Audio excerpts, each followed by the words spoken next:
Artificial intelligence, automation এগুলো আসার ফলে সিভিল ইঞ্জিনিয়ারিং সেটা কতটা ইম্প্যাক্টেড হচ্ছে? ব্যাপারটা হচ্ছে সিভিল ইঞ্জিনিয়ারিং ডিপার্টমেন্টে আর্টিফিশিয়াল ইন্টেলিজেন্স আসার জন্য অপরচুনিটি বেড়েছে। সিভিল ইঞ্জিনিয়ারিং ডিপার্টমেন্ট কেন? পেছনে অনেক কারণ আছে কেন সিভিল ইঞ্জিনিয়ারিংয়ে আসবে। আরেকটা মিসকনসেপশন, সিভিল ইঞ্জিনিয়ারিং মানেই রাস্তাঘাটে মাটিতে গিয়ে কাজ করতে হবে। আর্কিটেকচারেতে, ডিজাইনিং পার্টেতে, অফিস জব সেটাও কিন্তু একইভাবে রয়েছে। ছেলে মেয়েকে অফিস জবেতেই বাবা মায়েরা রাখতে চাইছেন। HETC is widely known for its civil engineering department. 2004 সালে কলেজ প্রতিষ্ঠা হওয়ার সাথে সাথেই কিন্তু এই ডিপার্টমেন্ট প্রতিষ্ঠিত হয়েছে। এই সময় সম্ভবত খুব কম কলেজে, মানে সরকারি কলেজগুলোর বাইরে খুব কম বেসরকারি কলেজে সিভিল ইঞ্জিনিয়ারিং ডিপার্টমেন্ট ছিল। নমস্কার, হুগলি ইঞ্জিনিয়ারিং অ্যান্ড টেকনোলজি কলেজের ডিজিটাল নেটওয়ার্কে আপনাদের সবাইকে স্বাগত। আর এই মুহূর্তে আপনারা জানেন যে প্রকাশিত হয়ে গেছে জয়েন্ট এন্ট্রান্স পরীক্ষার ফলাফল। আর ফলাফল প্রকাশের সাথে সাথেই ছাত্রছাত্রীদের মনের মধ্যে একটাই প্রশ্ন, কোন কলেজে পড়বো, কী বিষয় নিয়ে পড়বো, বিটেক নিয়ে পড়াশোনা করার পর কী পরিকল্পনা রয়েছে বা কী ভবিষ্যৎ হতে পারে, এই ধরনের নানাবিধ প্রশ্ন ঘুরপাক খাচ্ছে ছাত্রছাত্রীদের মধ্যে এবং অবশ্যই তাদের বাবা মায়েদের মধ্যেও কিন্তু সেই একই প্রশ্ন ঘুরপাক খাচ্ছে। আর এই সমস্ত প্রশ্নের উত্তর পাওয়ার জন্য আমরা আজকে আমাদের মিট দ্য এইচওডির দ্বিতীয় পর্বে সাথে পেয়েছি doctor Tanmoy Ghosh, HOD civil engineering department. Civil engineering ডিপার্টমেন্টের শিক্ষকতা করছেন ডক্টর তনুময় ঘোষ দীর্ঘদিন এবং এই মুহূর্তে তিনি ডিপার্টমেন্টের নেতৃত্ব দিচ্ছেন। আমি প্রথমেই ডক্টর ঘোষের কাছে যে বিষয়টা জানতে চাইব যে এই মুহূর্তে ছাত্রছাত্রীদের মধ্যে তো একটা ট্রেন্ড যে কম্পিউটার সায়েন্স নিয়ে পড়বো বা অ্যালাইড যে সাবজেক্টসগুলো রয়েছে সেগুলো নিয়ে পড়বো, সেই জায়গায় দাঁড়িয়ে সিভিল ইঞ্জিনিয়ারিং নিয়ে অতটা অ্যাওয়ারনেস নেই আজকে বর্তমান ছাত্রছাত্রীদের মধ্যে, বা আমরা যাদেরকে বলি জেনজি তাদের মধ্যে বোধহয় যে স্থাপত্যবিদ্যা, সিভিল ইঞ্জিনিয়ারিং তার যে একটা বৃহৎ কন্ট্রিবিউশন রয়েছে, আমরা যে সমাজ ব্যবস্থায় বাস করছি তাতে যে সিভিল ইঞ্জিনিয়ারিংয়ের যে একটা বিপুল কন্ট্রিবিউশন রয়েছে এই বিষয়টা অনেকেরই ধারণা নেই। তো আমি একটু সিভিল ইঞ্জিনিয়ারিংয়ের গোড়ার কথা এবং আগামী 2 দশকে তার কি ভবিষ্যৎ রয়েছে সেই বিষয়টা যদি একটু আলোকপাত করেন। অবশ্যই, আপনি প্রশ্নটার সাথে সাথে আপনার প্রশ্নের সাথে আমি উত্তরটাও জুড়ে দিচ্ছি যে আপনি নিজেই বললেন যে সিভিল ইঞ্জিনিয়ারিং একটা ট্র্যাডিশনাল বা কনভেনশনাল ইঞ্জিনিয়ারিং। তো আমাদের সিভিলাইজেশন যবে থেকে হয়েছে তবে থেকেই কোনো না কোনোভাবে ফর্মে এটা রয়েছে। সিভিল ইঞ্জিনিয়ারিংয়ের সাথে বাকি যেই কোর ইঞ্জিনিয়ারিং ব্রাঞ্চেস আছে আরও দুটো। তো এখনকার যেটা বললেন জেন জি যারা সিভিল ইঞ্জিনিয়ারিং সম্বন্ধে অতটা অবগত নয় বা ইন্টারেস্টেড নয় আর কি, সেটা যদি বলা যায়, তো কেন তারা পড়বে? তো আমার প্রশ্নটা হচ্ছে, এই প্রশ্নর এগেনস্টেই বলতে পারেন আমার প্রশ্নটা হচ্ছে কেন তারা পড়বে না। এর পেছনে অনেক কারণ আছে। কারণগুলোর মধ্যে আমি আস্তে আস্তে ঢুকছি। যেরকম প্রথমেই আমি যেটা বলতে চাই যে আমাদের দেশ ভারতবর্ষ বা ইন্ডিয়া, আমরা একটা ডেভেলপিং কান্ট্রি। তো আমরা গত 10 বছর 15 বছর ধরে ধাপে ধাপে এগোচ্ছি আমাদের প্রধানমন্ত্রীর নেতৃত্বে। তো সেইখানে আমরা ডেভেলপমেন্ট যে করছি, এই ডেভেলপমেন্টটা বেসিক্যালি ইনফ্রাস্ট্রাকচারাল ডেভেলপমেন্টটা খুব ইম্পর্টেন্ট হয়ে ওঠে একটা দেশের ইকোনমির জন্য। তো আমি ওই ইকোনমির পার্টটাতে বেশি ঢুকবো না, আজকে আমি ইঞ্জিনিয়ারিং নিয়েই বলছি। তো কোনো দেশের ইকোনমির ডেভেলপমেন্ট করার জন্য, তার জিডিপি রাইজ করার জন্য basically civil engineering is one of the most important branch of engineering. এইবার এই যে computer science related allied branches যে বলছেন কেন সিভিল ইঞ্জিনিয়ারিংয়ে আসবে, আরেকটা মিসকনসেপশন বলা যেতে পারে স্টুডেন্টদের মধ্যে একটা রয়েছে যে সিভিল ইঞ্জিনিয়ারিং মানেই রাস্তাঘাটে মাটিতে গিয়ে কাজ করতে হবে। কিছুটা সত্য, কিন্তু এখনকার মডার্ন যুগে এটার মধ্যে অ্যাডভান্সমেন্টস চলে এসছে। এই অ্যাডভান্সমেন্টসের রেসপেক্টে আমি যদি বলি তাহলে আমাদের কিন্তু ডেস্ক জব, অফিস জব এইগুলোও আছে। বলা যেতে পারে 50-50 প্রপোর্শনেই আছে আর কি। তো সেইগুলো আমাদের আলোচনার মধ্যে হয়তো আমি আরেকটু ডিটেলসে যখন যাব আমি অবশ্যই এই বিষয়টা নিয়ে আলোকপাত করব। তো স্যার যে কথাটা বলছেন যে একদিকে হচ্ছে যে একটা সোসাইটির যদি ওভারঅল গ্রোথ, তাতে যে ইনফ্রাস্ট্রাকচারাল ডেভেলপমেন্ট সেটা গুরুত্বপূর্ণ। আর ইনফ্রাস্ট্রাকচার ডেভেলপমেন্ট মানে কিন্তু সিভিল ইঞ্জিনিয়ারদের সেখানেতে যোগদান। আর তার সাথে আরও একটা বিষয় যে ভ্রান্ত ধারণাটা রয়েছে, একেবারেই ভ্রান্ত ধারণা যে সিভিল ইঞ্জিনিয়ারিং মানেই বোধহয় মাঠে ঘাটে এবং রাস্তা, bridge, flyover. Definitely these are very important contributions, but এটাই শুধুমাত্র কিন্তু সিভিল ইঞ্জিনিয়ারদের কাজ নয়, বরঞ্চ আর্কিটেকচারেতে এই ডিজাইনিং পার্টেতে অফিস জব সেটাও কিন্তু একইভাবে রয়েছে এবং যে স্যার যে কথা বলছে যে প্রপোর্শনটা কিন্তু প্রায় 50-50 এই পর্যায়ে কিন্তু আজকের দিনে যে গেছে সম্ভবত। আর আরেকটা জিনিস যে অনেকের মধ্যে এটা হয়েছে বোধহয় খুব সম্ভবত ওভার দ্য লাস্ট 10 ইয়ার্স যে ছেলে মেয়েকে অফিস জবেতেই বাবা মায়েরা রাখতে চাইছেন, যে হয়তো বাইরে কাজ করার ক্ষেত্রে তাদের অসুবিধা হতে পারে, এই ধরনের নানান তাদের মধ্যে একটা প্রবণতা তৈরি হচ্ছে। যাই হোক, আমরা যে বিষয়টাতে এবার যাওয়ার চেষ্টা করবো যে এইচইটিসিতে হুগলি ইঞ্জিনিয়ারিং অ্যান্ড টেকনোলজি কলেজে সিভিল ইঞ্জিনিয়ারিং ডিপার্টমেন্ট, আমরা আমাদের ডিজিটাল পেজ থেকে এটা সম্প্রচার করছি বলে আমরা বলছি না, আপনারা নিজেরাও যদি একটুখানি রিসার্চ করেন আপনারা দেখতে পাবেন যে HETC is widely known for its civil engineering department. একদম 2004 সালে কলেজ প্রতিষ্ঠা হওয়ার সাথে সাথেই কিন্তু এই ডিপার্টমেন্ট প্রতিষ্ঠিত হয়েছিল এবং সেই সময় সম্ভবত খুব কম কলেজে, মানে সরকারি কলেজগুলোর বাইরে খুব কম বেসরকারি কলেজে সিভিল ইঞ্জিনিয়ারিং ডিপার্টমেন্ট ছিল, ফলে আমরা সেই দিক থেকে বলা যেতে পারে এক ধরনের ফ্ল্যাগ বিয়ারার। একদমই তাই। তো সিভিল ইঞ্জিনিয়ারিং ডিপার্টমেন্ট কেন মানে এইচইটিসিতে একটা মানে যেটাকে আমরা বলি যে টর্চ বিয়ারার বা একটা ফ্ল্যাগ বিয়ারার, কেন সেটা কি, কারণটা কি, রহস্যটা কি? এর রহস্য হচ্ছে আমাদের ডিপার্টমেন্টের যারা ফ্যাকাল্টি মেম্বার্স আছে, একটা ডিপার্টমেন্টের মেন স্টেক হোল্ডার্স তাদের ফ্যাকাল্টি মেম্বার্স আর তাদের স্টুডেন্টস। তো এই দুটোই হচ্ছে মেন এর রহস্য, যে যেহেতু 2004 সাল থেকে আমাদের ডিপার্টমেন্টটা রয়েছে, অলমোস্ট 20টা বছর 22টা বছর প্রেজেন্টলি আমরা রয়েছি, তো সেখানে আমাদের মেজরিটি ফ্যাকাল্টি মেম্বার্সদের কিন্তু 14-15 বছরের এক্সপিরিয়েন্স, এই কলেজেরই এক্সপিরিয়েন্স হয়ে গেছে। তো আমাদের অ্যারাউন্ড 10 জন ফ্যাকাল্টি মেম্বার প্রেজেন্টলি রয়েছেন, যার মধ্যে বলা যেতে পারে 80-90%, 8 থেকে 9 জনের কিন্তু 14 থেকে 15 বছরের মিনিমাম এক্সপিরিয়েন্স, ম্যাক্সিমাম বলতে গেলে তো 32-34 বছরের এক্সপিরিয়েন্স হবে। এবার সিভিল ইঞ্জিনিয়ারিং ইন্ডাস্ট্রি এক্সপিরিয়েন্স, একদমই তাই থ্যাংক ইউ ধরিয়ে দেওয়ার জন্য, যে ইন্ডাস্ট্রি এক্সপিরিয়েন্সও এর সাথে অ্যামালগামেট হয়ে আমাদের ফ্যাকাল্টিরা রয়েছেন, যারা অ্যাকচুয়ালি আমাদের কলেজের মোটোই হচ্ছে সোসাইটি ডেভেলপমেন্ট করা, কলেজের সোসাইটি রান কলেজ, তো সেখানে আমাদের মোটোটাই, আমাদের ফ্যাকাল্টি মেম্বাররাও ওই মোটো নিয়েই চলছে।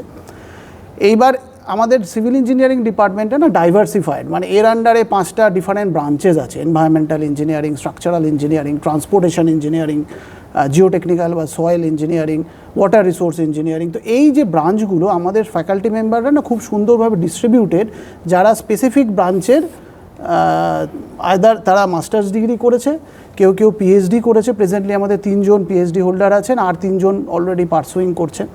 তো যেহেতু স্পেসিফাইড ব্রাঞ্চের সাথে তারা রয়েছে, তাদের স্পেশালাইজেশনটা ডিফারেন্ট ব্রাঞ্চেসের, প্লাস তাদের ইন্ডাস্ট্রির সাথে যে যোগটা রয়েছে, সেটার জন্য আমাদের অলদো আমাদের একটা ট্রেনিং প্লেসমেন্ট সেল আছে, সেখানে ডেডিকেটেড আমাদের 3 জন প্লেসমেন্ট অফিসার্স আছে, কিন্তু ফ্যাকাল্টিদের তরফ থেকেও আমাদের কিন্তু এই কানেকশনস যেগুলো আছে সেগুলো লিয়াজো মেনটেন হয়। আর অ্যালামনির পার্টটা তো আমি পরেও আসছি, কিন্তু এই যে এত বছরের অ্যালামনি রয়েছে আমাদের, মানে দেশে আর বিদেশে যেগুলো রিনাউন্ড কোম্পানিজ, সেখানে আমাদের অ্যালামনিরা রয়েইছে আর কি। তো সেই রেসপেক্টে তাদের সাথেও আমাদের লিয়াজও বেশ ভালো, সেই জন্য একটা amalgamation of faculties and students, এটা খুব সুন্দরভাবে আমরা ক্যারি করার চেষ্টা করি বলা যেতে পারে বা বলতে পারেন। তো সেই রেসপেক্টেই এর সাথে সাথে আমরা যদি অ্যাকাডেমিক্সে আসি, এবার সেইখানে আমাদের ওয়েল ইকুইপড ল্যাবরেটরি আছে, আমাদের সফটওয়্যার অ্যাপ্লিকেশন, যেগুলো নতুন নতুন অ্যাপ্লিকেশন আসছে সেগুলো রয়েছে, সেগুলো নিয়ে কাজ করছি, বিয়ন্ড সিলেবাস কারিকুলাম কিছু রয়েছে, সেই বিষয়গুলো আমরা আপনার পডকাস্টে আস্তে আস্তে। আচ্ছা, একদমই। আমার মনে হয় যে যারা আমাদের অ্যালামনাই যারা রয়েছে তারাও হয়তো এই পডকাস্ট দেখছে এবং তারাও নিশ্চয়ই এগুলো অ্যাকনলেজ করবেন এবং যদি সেটা অ্যাকনলেজ করেন আপনারা আপনাদের মন্তব্যও রাখতে পারেন। আচ্ছা, এরপর যেটা আরেকটা গুরুত্বপূর্ণ আজকের সময় দাঁড়িয়ে যেটা নিয়ে আমরা খুব কথা বলছি, সেটা হচ্ছে আর্টিফিশিয়াল ইন্টেলিজেন্স, অটোমেশন। এগুলো আসার ফলে civil engineering as a discipline of academics সেটা কতটা ইম্প্যাক্টেড হচ্ছে, but not just as part of academics, civil engineering by and large, how that is getting impacted? খুব সুন্দর একটি প্রশ্ন করেছেন, খুব টেকনিক্যাল একটি প্রশ্ন, যার উত্তর আমি দিচ্ছি। অ্যাকচুয়ালি আর্টিফিশিয়াল ইন্টেলিজেন্স আসাতে অনেকের জব চলে যাচ্ছে, এই কথাটা খুব প্রযোজ্য হয়ে উঠেছে গত 3-4 বছর ধরে, তো আরও বেশি। আমার উত্তরটা হচ্ছে সিভিল ইঞ্জিনিয়ারিং ডিপার্টমেন্টে আর্টিফিশিয়াল ইন্টেলিজেন্স আসার জন্য অপরচুনিটি বেড়েছে, আচ্ছা, আর ভবিষ্যতেও বাড়বে। তার মানে জব অপরচুনিটি কীভাবে বাড়ছে, যেহেতু আমাদের একটা ট্র্যাডিশনাল ইঞ্জিনিয়ারিং ডিসিপ্লিন যেটা আমরা জানি কনভেনশনাল ওয়ে, তো সেইখানে এই যে আর্টিফিশিয়াল ইন্টেলিজেন্স আসার দরুন আমাদের যে সাস্টেনেবল ইনফ্রাস্ট্রাকচারাল ডেভেলপমেন্টস হচ্ছে, স্মার্ট সিটি, স্মার্ট নেটওয়ার্কিং হচ্ছে, ডেটা ডিকোডিং বা ডেটা অ্যানালিটিক্স বা অ্যানালিসিস যাই বলি না কেন আমি, এগুলো শুধুমাত্র কম্পিউটার সায়েন্স রিলেটেড বা ওই ডোমেনের মধ্যে আর নেই, এর বাইরে বেরিয়ে এসে সিভিল ইঞ্জিনিয়ারিং ডোমেনেও এটার ইম্প্যাক্ট পড়েছে।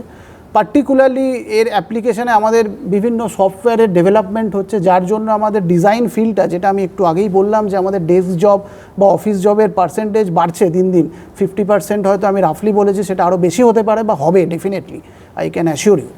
তো সেইটার দরুন ডিজাইন ফিল্ডটা আরও ভাস্ট হচ্ছে, এনলার্জ হচ্ছে, অ্যাপ্লিকেশানগুলো বাড়ছে, প্ল্যানিং সেক্টরটা খুব ভালোভাবে ডেভেলপ করছে, ট্রাফিক রিলেটেড ডেটাস বা data of any kind, image প্রসেসিংও ইনফ্যাক্ট আর্টিফিশিয়াল ইন্টেলিজেন্সের থ্রুতে এই যে ক্র্যাকস জেনারেট করে, মেনটেনেন্সটা তো একটা বড় একটা ইস্যু, সিভিল ইঞ্জিনিয়ারিং এত বড় বড় স্ট্রাকচারস আছে, তো সেখানে ওই ইমেজ প্রসেসিংয়ের অ্যাপ্লিকেশান দিয়ে আমাদের কিন্তু ওটা খুব হেল্প করছে বেসিক্যালি সেগুলোকে আইডেন্টিফাই করা, সেগুলোর এগেনস্টে কি করা যেতে পারে সেই স্টেপগুলো নেওয়া, ঠিক আছে, টাইমটা বাঁচাচ্ছে আমাদের, কিন্তু ডাইভার্সিফিকেশানটা বাড়াচ্ছে। তো তাতে আমাদের ওই যে ডেস্ক জব বাড়ছে, এই বেসিসে ডেস্ক জবটা কিন্তু ডাইরেক্টলি রিলেটেড, সেই রেসপেক্টে আরও বাড়ছে। তো সেই জন্য আমি তো বলবো আর্টিফিশিয়াল ইন্টেলিজেন্স আমাদেরকে আরও ডেভেলপ, সবাইকেই ডেভেলপ করছে ওভারঅল।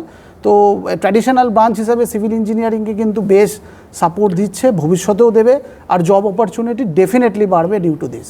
তাহলে একটা কথা বলা যেতেই পারে যে টু সাম এক্সটেন্ট মানে AI is a kind of a boon in disguise for civil engineering department.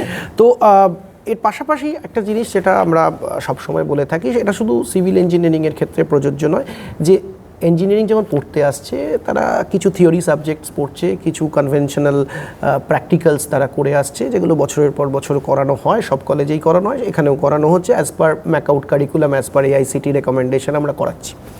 কিন্তু এটাই তো সব নয়, মানে একটা স্টুডেন্টকে ইন্ডাস্ট্রিতে জব পাওয়ার জন্য তাকে রেডি করা, তাকে প্রস্তুত করা, এবং এই প্রস্তুত করার ক্ষেত্রে অনেকগুলো অ্যাক্টিভিটি আছে, তার মধ্যে রয়েছে ইন্ডাস্ট্রিয়াল ট্রেনিং রয়েছে, ইন্টার্নশিপ রয়েছে, তার aptitude training, soft skills training, grooming, and আরও অনেকগুলো বিষয় একসাথে রান করতে হয়। তার বিটেক প্রজেক্ট খানিকটা তাকে গ্রুম করছে, বিভিন্ন রকমের সেমিনার, ওয়ার্কশপ এবং তার সঙ্গে কনফারেন্সে পার্টিসিপেট করা, এই সবটাকে নিয়েই আমরা তাদেরকে গ্রুম করছি বা প্রিপেয়ার করছি।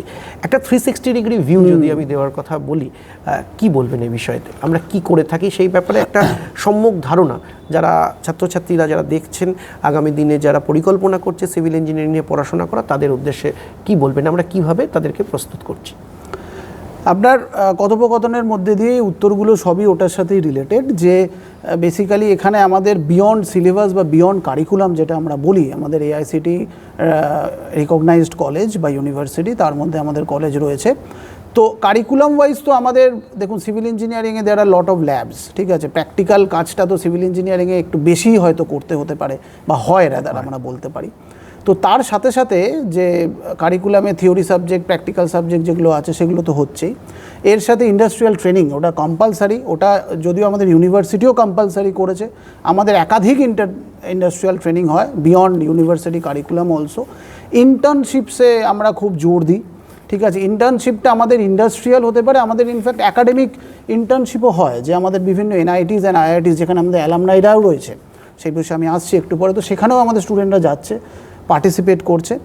তার সাথে সাথে আমাদের ট্রেনিং দেওয়া হচ্ছে, ট্রেনিং ইন দ্য সেন্স ওদের কারিকুলামে ধরুন 2 বা 4টে সফটওয়্যার প্যাকেজ বা সফটওয়্যার অ্যাপ্লিকেশান রয়েছে, সেখানে আমাদের মনে হচ্ছে এই যে এআই এর কথাটা উঠছে বা এআই অ্যাপ্লিকেশান উঠছে, তো ওদেরকে ইন্ডাস্ট্রি রেডি করতে গেলে আরও 3-4টে সফটওয়্যার অ্যাপ্লিকেশান শেখানো দরকার। এবার হ্যাঁ, এইটাতে আমরা চাপিয়ে দিচ্ছি না, এর মধ্যে কিছু পার্সেন্টেজ অফ স্টুডেন্ট তারা প্রথম থেকেই চায় যে তারা কনস্ট্রাকশন ফিল্ডেই যাবে, ওটাতে তাদের ন্যাক আছে, রিয়াল স্ট্রাকচার ডেভেলপমেন্ট, ওটা তাদের প্রথম থেকেই হয়তো ইচ্ছা বা ন্যাক, সেটাতে আমরা জোর করি না, সেখানে আমরা তাদেরকে সেইভাবে সাপোর্ট করি, তাদেরকে ওই ইন্ডাস্ট্রি যেখানে ফিল্ড ওয়ার্ক বেশি হয় সেখানে আমরা দেওয়ার চেষ্টা করি বা দিও। আর যাদের মনে হয়, বিশেষ করে আমি বলাটা এখানে উচিত ইরেসপেক্টিভ অফ জেন্ডার বায়াসনেস, যে সিভিল ইঞ্জিনিয়ারিং মানে মেয়েরা একটু ভেবে নেয় যে সিভিল ইঞ্জিনিয়ারিং মাঠে ঘাটে কী করবো, বিষয়টা সেটা নয়। এটার সাথে রিলেটেড যে আমি বললাম ডেস্ক জব বা ডিজাইন জব বা প্ল্যানিং জব, এখানে ওই সফটওয়্যার অ্যাপ্লিকেশান রয়েছে, এআই এর অ্যাপ্লিকেশান রয়েছে, তো সেগুলো আমরা বিয়ন্ড সিলেবাস, বিয়ন্ড কারিকুলাম আমরা আলাদা করে শেখাই, সেগুলোকে আমরা ইন্টার্নশিপ হিসাবে শেখাই, সেগুলো আমাদের থার্ড পার্টি ভেন্ডাররা এসে শেখানো হয়, কলেজের থেকে অর্গানাইজ করা হয়, আমরা নিজেরা ট্রেনিং নিই, ফ্যাকাল্টি মেম্বার্সরা সবাই respective of senior and junior faculty members, তারা নিজেরা শেখায়। এর সাথে সাথে আমাদের প্রজেক্ট ওয়ার্কগুলো না একটু ওই onsite related practical application oriented project work করার আমরা চেষ্টা করি বিভিন্ন ডাইভার্সিফাইড ফিল্ডে। কংক্রিট নিয়ে কাজ করছি, স্ট্রাকচার নিয়ে কাজ করছি, সয়েল নিয়ে কাজ করছি, ট্রাফিক ট্রান্সপোর্টেশন নিয়ে কাজ করছি। যে যেদিকে ন্যাক আছে তার থেকে সেই ন্যাকটা জেনে নিয়ে তাদেরকে আমরা অপশান সেই সেক্টরেতে তাদেরকে আরও একদম তাদেরকে বুস্ট আপ করে মোটিভেট করে নিয়ে আমরা তাদেরকে অপশান দিয়ে তাদেরকে গ্রো করাচ্ছি। এই যে প্রজেক্টগুলোও করাচ্ছি, প্রজেক্টগুলোর মাধ্যমে কিন্তু আমরা এরপরে আরও একটা স্টেপ দুটো স্টেপ এগিয়ে যাচ্ছি। তো সেখান থেকে আমরা চুজ করছি বা স্টুডেন্টদেরকে বলছি যে তোমরা আরও এগোনোর চেষ্টা করো in terms of your conference papers and publications. তো সেইখানে আমরা হেল্প করছি, কিছু 2-4জন ফ্যাকাল্টি 2-4জন স্টুডেন্টকে কোলাবোরেট করে কাজ করছি।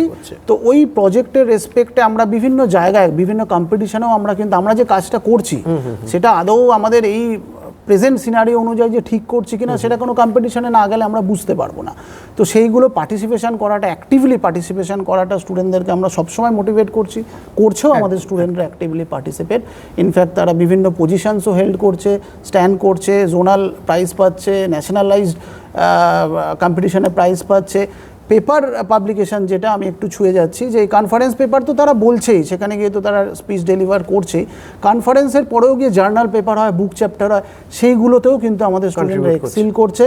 Not only national but international SCI and Scopus index journals. তো এটা জেনারেলি আমি যখন স্টুডেন্ট ছিলাম অ্যাজ এ বিটেক আমি কিন্তু নিজে সুযোগ পাইনি, করতে পারিনি। কিন্তু এখন যেহেতু ওয়াইডার পার্সপেক্টিভে আমরা ভাবনা চিন্তা করছি, এই মার্কেটে ডিম্যান্ডের রেসপেক্টে আমাদের সাপ্লাই, এমনি সিভিল ইঞ্জিনিয়ারিংয়ে সাপ্লাই ডিম্যান্ডের রেসপেক্টে কম, সেই রেসপেক্টে জব অপরচুনিটি অনেকটা বেশি। তো সেই জন্য আমরা কিন্তু ইন্ডাস্ট্রি রেডি করেই পাঠাচ্ছি, আর আমাদের ইন্ডাস্ট্রি রেডিও হচ্ছে স্টুডেন্টরা। একদম স্যার, অনেকগুলি কথা বললেন, তার মধ্যে যেটা খুব ইন্টারেস্টিং, আপনাদের অনেকের হয়তো এই ব্যাপারে যারা একাডেমিক্সের বাইরে যারা রয়েছেন, যে ইন্ডেক্স জার্নাল অর্থাৎ SCI ইন্ডেক্স বা স্কোপাস ইন্ডেক্স জার্নাল, সেখানে ছাত্রছাত্রীদের আর্টিকেল পাবলিশড হচ্ছে, এটা কিন্তু একটা ভেরি বিগ অ্যাচিভমেন্ট, এটা খুব উল্লেখযোগ্য অ্যাচিভমেন্ট। অত সহজ নয় কাজটা, কিন্তু সেটাও কিন্তু টিচারদের সঙ্গে কোলাবোরেট করে স্টুডেন্টরা করছে। এছাড়া তো বাকি বিষয়টা স্যার বললেন, আমি আর সেটাকে পুনরাবৃত্তি করছি না। এরপর আসছি একটা খুব গুরুত্বপূর্ণ প্রশ্নে, এবং সম্ভবত যখন কেউ অ্যাডমিশন নিতে আসে যে কোনো কলেজে, প্রথম 1-2টি প্রশ্নের পরেই 3 নম্বর প্রশ্ন কি 4 নম্বর প্রশ্ন হয়, সেটি হচ্ছে যে প্লেসমেন্ট। অর্থাৎ কারণ আমাদের একটা খুব কনভেনশনাল ধারণা যে ইঞ্জিনিয়ারিং পড়বো এবং সেখান থেকে প্লেসমেন্ট হবে, হ্যাঁ, এবং একটা চাকরিতে জয়েন করবে, সম্মানজনক চাকরিতে, এবং এই চাহিদার মধ্যে ভুল কিছু নেই, স্বাভাবিকভাবে খুব স্বাভাবিক একটা ধারণা। তো আমি বলবো যে HETCর সিভিল ইঞ্জিনিয়ারিং ডিপার্টমেন্টের প্লেসমেন্ট স্ট্যাটাসটা একটুখানি, হ্যাঁ, সংক্ষেপে, যাতে সবাই বুঝতে পারেন, যে কারণ সিভিল ইঞ্জিনিয়ারিংয়ে বা মেকানিক্যাল ইলেকট্রিক্যাল ইঞ্জিনিয়ারিংয়ে আমরা জানতে পারছি যে গত 3-4 বছরে সেখানে একটা বুম হচ্ছে, এবং আপনি একটু বলেন যে প্রচুর ডিমান্ড রয়েছে। তো একটু সিভিল ইঞ্জিনিয়ারিং ডিপার্টমেন্টের স্ট্যাটাসটা। এটা খুব ভাইটাল প্রশ্ন আর খুব ইম্পর্টেন্ট প্রশ্ন, আর এই প্রশ্নটার উত্তর দিতেও আমি খুবই ইন্টারেস্টেড। সেটা কারণটা হচ্ছে যে আমাদের প্রথম প্রশ্ন বা প্রথম কথোপকথনের শুরুতেই আমরা বলছিলাম যে ইনফ্রাস্ট্রাকচারাল গ্রোথ বা ডেভেলপমেন্টে আমাদের কোর সেক্টরটা, core engineering sector, civil, electrical, mechanical, এইগুলোর একসাথে অ্যামালগামেটেড কাজ। আজকাল কিন্তু ইন্ডিভিজুয়াল কাজের সাথে সাথে মাল্টিডিসিপ্লিনারি কাজগুলোও কিন্তু চলে আসছে, একদমই তাই। তো সেই রেসপেক্টে প্লেসমেন্ট শুধু সিভিলও না, আমি বলতে গিয়ে আমি মেকানিক্যাল, ইলেকট্রিক্যালকেও সাথে আনছি, যেহেতু একসাথে এই বুমটা হয়েছে। পার্টিকুলারলি দেখা যাচ্ছে আফটার প্যান্ডেমিক্স, আফটার 2021-22, সামনের 2 ডিকেড মেবি এটা ডেফিনেটলি একটা কারণ যে আমরা সুপার পাওয়ার হওয়ার দিকে এগোচ্ছি, ডেভেলপিং কান্ট্রি, সেটার জন্য আমাদের হিউজ ইনফ্রাস্ট্রাকচারাল গ্রোথ দরকার, আর হচ্ছে গ্রোথ, সেটা আপনারা সবাই মিডিয়াতেও আমরা জানতে পারছি আর দেখতেও পাচ্ছি। তো এই রিলেটেড ইস্যুতে প্লেসমেন্টে আই ক্যান অ্যাসিওর ইউ, আমি দায়িত্ব নিয়ে অন ক্যামেরা বলছি, যে আমাদের দেশে যে কটা নামকরা প্রতিষ্ঠান আছে সিভিল ইঞ্জিনিয়ারিং রিলেটেড, আমাদের স্টুডেন্টরা সেখানে আয়দার ছিল বা আছে। তো সেই রেসপেক্টে প্লেসমেন্টের সিনারিও বেশ ভালো। ডিম্যান্ড অ্যান্ড সাপ্লাই, এটা যদি আমি দেখি, প্রেজেন্ট সিনারিও লাস্ট 2 বছর ধরে আমাদের ডিম্যান্ড এত আসছে যে আমরা সাপ্লাই করতে পারছি না। মানে আমাদের একটি স্টুডেন্ট এরকমও হয়েছে কেউ 3টি বা 4টি করে জবও একসাথে পেয়েছে। এবার এখানে একটা প্রশ্ন ওঠে যে অনেক সময় কোম্পানির থেকে রিকোয়েস্ট আসে যে ক্যাম্পাস হোল্ড করার জন্য বা রিক্রুটমেন্ট প্রসেস হোল্ড করার জন্য, আমরা বলতে সেটা করতে পারি না কারণ স্টুডেন্ট পাওয়া যায় না। একদমই তাই। এখানে স্লট বুকিংয়ের ব্যাপার থাকে, কোম্পানি পার্সোনাল, আমি ওই ডিটেলসে খুব একটা ঢুকতে চাইছি না, ক্লাসিফাইড বিষয়গুলো আছে। কিন্তু এমনও হয় যে সাইমালটেনিয়াস ক্যাম্পাস ড্রাইভ করাতে আমরা বাধ্য হচ্ছি কারণ ডিম্যান্ডটা এতটা বেড়েছে। এই যে ডাইভার্সিফাইড ডিম্যান্ড, এই ডাইভার্সিফাইড ডিম্যান্ডকে রিচ করতে গেলে পরে আমাদের বিভিন্ন সেক্টর যে আমি বললাম, ইনফ্যাক্ট এনার্জি সেক্টরটাও কিন্তু এখন খুব বুমিং, যেখানে কিন্তু সিভিল ইঞ্জিনিয়ারদেরও কাজ আছে। ট্রান্সমিশন লাইনের একাধিক কাজ চলছে যেখানে সিভিল ইঞ্জিনিয়ারদের ভাইটাল রোল আছে। তো এই সমস্ত সেক্টর, এবার যদি আমি বলি যে শুধু এই কথাগুলো বলে চলে গেলাম, কোম্পানির নামগুলো বললাম না, সেটা একটু অন্যরকম দেখায়। একদম ডেফিনেটলি আমি কিছু কোম্পানির নামও বলছি, কিন্তু আমি আবারও বলছি ওটা নিয়ে পডকাস্ট করতে গেলে বা ওটা নিয়ে আমরা আলোচনা করতে গেলে হয়তো একটা আলাদা সেপারেট রাখতে হয়। কিন্তু আমাদের ওয়েবসাইটেও আপনারা গেলে দেখতে পাবেন যে মেজর কোম্পানি যেরকম KPIL, L&T, ITD cementation, HCC, NCC, pinnacle Infotech, ঠিক আছে, এরকম আদানি গ্রুপসের ট্রান্সরেল, ডেফিনেটলি কল্পতরু KPIL এর মধ্যে পড়ছে। আদানি গ্রুপের কিছু সেক্টর, টাটা গ্রুপের কিছু কোম্পানি যেগুলো আছে ইনফ্রাস্ট্রাকচারাল ডেভেলপমেন্ট, পাওয়ার ডেভেলপমেন্ট, আমাদের স্টুডেন্টরা কিন্তু সেখানে প্লেসড হচ্ছে। এবার হ্যাঁ, আমি আরেকটা কথা, বাজেলের কথাটাও বলতে একদমই বাজেল, যেটা একটা বাজাজের সেক্টর, বাজেল প্রজেক্টসে হায়ার প্যাকেজ নিয়ে, মানে বেশ হায়ার 7 to 8 লাখ ডেফিনেটলি। মানে একটা কোর ইঞ্জিনিয়ারিং সেক্টর থেকে কেউ ওপেনিংয়ে বা একদম চাকরি জীবনের শুরুতে এবার সে ওই অ্যারাউন্ড 6.5, 7.5 এই প্যাকেজে স্টার্ট করছে, দিস ইজ সামথিং ফেনোমেনাল। কারণ কোর ইঞ্জিনিয়ারিংয়ের কনসেপ্টটা যারা জানেন তারা বিষয়টা বুঝতে পারবেন, বা আমি সবার জন্যই বলছি যে এখানে ইনিশিয়ালি স্যালারিটা একটু কম থাকে, অ্যারাউন্ড 4 to 5 lakhs, তারপরে কিন্তু হিউজ বুম হয় আফটার 2-3 years অফ এক্সপিরিয়েন্স। আমি বলতে পারি কিছুটা এক্সপোনেনশিয়াল রেটেও ইভেন স্যালারি প্যাকেজ বাড়তে পারে, definitely according to your performance. কিন্তু আমরা শিওর যে আমরা যে ইঞ্জিনিয়ার তৈরি করি, দে আর গুড এনাফ টু কম্পিট। এটা আমাদের রেকর্ড আছে, এটা আমরা দায়িত্ব নিয়ে বলছি। আমাদের যে স্ট্রং অ্যালামনি সেকশনস আছে, বা আমাদের রিপিটেড ইয়ার্সে যা পারফরমেন্স স্টুডেন্টদের আর feedback from the industry personal, we are proud enough with our students also. 2026 যেটা অনগোয়িং ব্যাচ 8 সেম দেবে, তাদের ব্যাপারে একটু, তারা এই মুহূর্তে কোথায় স্ট্যান্ড করছে? তাদের অলমোস্ট যারা 8 সেম দেবে, আমি এক্স্যাক্ট স্ট্যাটিস্টিক্স না বলতে পারলে I can assure you more than 90% of the students got placed. 90% of the eligible candidates? Almost our majority of the candidates are eligible enough. তো বলা যেতে পারে 1-2 ছাড়া বাকিরা সবাই এলিজিবল। এই যে এলিজিবিলিটি বলতে কি হয়, এক একটা কোম্পানিতে এক একটা এলিজিবিলিটি ক্রাইটেরিয়া থাকে according to marks, according to some according to their academic score in the 10th standard, 12th standard or in diploma. তো তার ওই এলিজিবিলিটি ক্রাইটেরিয়া মিট করে যারা, তাদেরকে আমরা এলিজিবল ক্যান্ডিডেটস হিসেবে কনসিডার করি। তো তার মধ্যে যেটা দেখা যাচ্ছে মোর দ্যান 90%। আমরা এইটা নিয়ে একটা স্ট্যাটিক পোস্ট আমরা হয়তো রিলিজ করব, আপনাদের কাছে এক্স্যাক্ট ফিগারটা আমরা নিয়ে আসবো কয়েকদিনের মধ্যেই, exact figure, but definitely it's more than 90% and something that I think is quite appreciable. Yes, it is a remark. আমি একটা জিনিস শুধু ধরিয়ে দিতে চাইছি যে আমাদের সিস্টেমটা যেহেতু এরকমভাবে, আমাদের সিনিয়র ফ্যাকাল্টি মেম্বার্সরা রয়েছে, স্ট্রং অ্যালামনি একটা বেস রয়েছে, সেই জন্য আমরা কিন্তু ওই প্রথমেই স্টুডেন্টদেরকে একটা কোম্পানিতে প্লেসড করানোর পর তারপরে চুপ করে বসে থাকি না। বিষয়টা এমন যে আমাদের স্টুডেন্টরা কারোর 1 বছর, 2 বছর, 4 বছর, 7 বছর এক্সপিরিয়েন্স হওয়ার পরও তারা কোম্পানি চেঞ্জ করতে চাইলে, বা কোনো স্টুডেন্ট কোনো স্পেসিফিক কোম্পানিতে আছে, তাদের রিকোয়ারমেন্ট এলে পরে কিন্তু definitely freshers and experienced also, তারা কিন্তু আমাদের সাথে যোগাযোগ করে।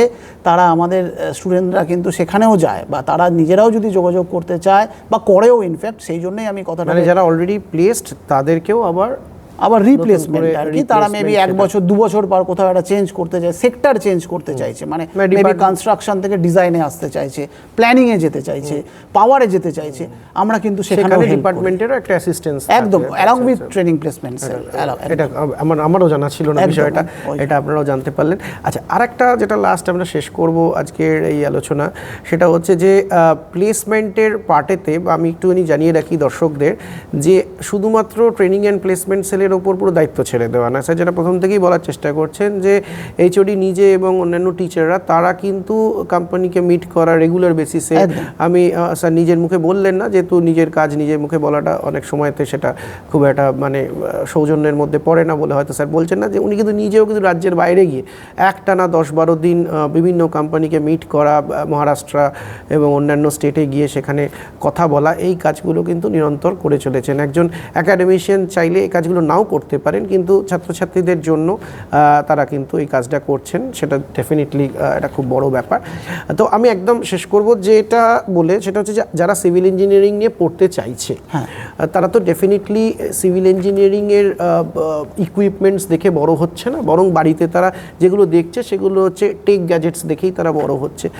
কেউ রোড রোলার দেখে নিশ্চয়ই বড় হয় না স্বাভাবিকভাবে, কিন্তু তাদের মধ্যে যাতে ইন্টারেস্ট তৈরি হয় বা কি নিয়ে পড়াশোনা করে থাকলে তারা সিভিল ইঞ্জিনিয়ারিং, যেটা অ্যাকচুয়াল যেটা technically PCM, physics chemistry mathematics থাকলে যে কেউ সিভিল ইঞ্জিনিয়ারিং পড়তে পারে, কিন্তু এর জন্য প্রিরিকুইজিট নলেজ কি কিছু লাগে? না, বেসিক নলেজটা ফিজিক্স কেমিস্ট্রি ম্যাথামেটিক্স হলেই হয়ে যায়। এবার এর সাথে একটা রিলেটেড ব্যাপার আছে যে আমাদের সেকেন্ড ইয়ারে ল্যাটারাল এন্ট্রিও হয়। এবার সেকেন্ড ইয়ারে ল্যাটারাল এন্ট্রি মানে তারা 3 বছর ডিপ্লোমা পড়ে এসে আমাদের সেকেন্ড ইয়ারে ঢুকছে। ডিপ্লোমা যখন করছে, এরকম আমাদের অনেক ক্যান্ডিডেট দেখা যাচ্ছে এখন প্রেজেন্টলি, আগেও কিছু ছিল, এখন সংখ্যাটা বাড়ছে, যে মেবি তারা আর্টস নিয়ে পড়াশোনা করেছে কিন্তু ডিপ্লোমাতে ওই বারটা নেই, সেই জন্য তারা তারপরে ডিপ্লোমা দিয়ে পড়ে নিয়ে সেকেন্ড ইয়ারে ঢুকছে। তো প্রি রিকুইজিট আর্টস বা কমার্স নিয়ে পড়েছে, হ্যাঁ একদম 11-12 ডিপ্লোমাতে একদম ওপেন যেহেতু, তো সেটা করে আসছে। আর আমি তো বলবো ডাইরেক্টলি বিটেকে ঢোকাটার কথাটাই আমি বলবো। বেসিক্যালি ফিজিক্স কেমিস্ট্রি ম্যাথামেটিক্সটা বেস, যার মধ্যে একটু অ্যানালিটিক্যাল যাতে একটু ইন্টারেস্ট থাকে, কারণ অ্যানালিটিক্সের ওপরে ডিপেন্ড করে। এবার তার সাথে সাথে ডেটা আছে, তার সাথে সাথে অন্য অ্যাপ্লিকেশান আছে, সেগুলো আমরা শিখিয়ে দেবো, আমরা দায়িত্ব নিয়ে বলছি। একটু ইচ্ছা থাকলেই হবে, তারপরে সেই ইচ্ছাটাকে আরও বাড়ানোর জন্য সেই প্রচেষ্টা আমরা করব। আমরা হাতে ধরেই করে থাকি বছরের পর বছর, এখনও করব। ইন্টারেস্ট আমরাই গ্রো করাবো। আরেকটা জিনিস যে আমাদের এই ভীতিটা স্টুডেন্টদের মধ্যে, এটা আমি আরেকবার রিপিট করছি, যে ভীতিটার বাইরে তোমরা বেরিয়ে আসো। জগৎটা বেশ বড়, সিভিল ইঞ্জিনিয়ারিংয়ের জগৎটা তো আরও বড়। কারণ তোমাদের যদি মনে হয় যে রাস্তায় গিয়ে আমাকে রোলারের সামনে দাঁড়িয়ে থাকতে হবে, আমাকে মাটি কাটছে সেখানে করতে হবে, এখানে না ধাপে ধাপে থাকে। মানে একটা কোম্পানি চালাতে গেলে শুধুমাত্র ইঞ্জিনিয়াররা চালায় না, আমাদের যেরকম লেবাররা থাকে, মিস্ত্রি যারা ম্যাশনস থাকে তারা থাকে, তারপরেও কিছু সুপারভাইজার্সরা থাকে। তো ইঞ্জিনিয়ারদের কাজ কিন্তু মাটি কাটানো হয় বা ওখানে গিয়ে ঢুকে দেখানো হয়। ইঞ্জিনিয়ারদের কাজ হচ্ছে ইন্সপেকশনটা করা, জিনিসটা ঠিক হয়েছে কিনা দেখা, ডিজাইন অ্যাসপেক্টসগুলো দেখা, কনস্ট্রাকশন হওয়ার সময় বিষয়টাকে একটু দেখে নেওয়া। তো সেই জন্য এই যে খুব যে মানে ফিজিক্যাল একটা বিশাল জব করতে হচ্ছে, সেটা কিন্তু বিটেক লেভেলের ইঞ্জিনিয়ারদের খুব একটা করতে হয় না। ডিপ্লোমা লেভেলে হয়তো হয় কিছুটা, কিন্তু বিটেক যেহেতু গ্র্যাজুয়েট ইঞ্জিনিয়ার ট্রেনি, তো you are getting a higher standard along with a higher salary package. তো সেই জন্য definitely you come to us.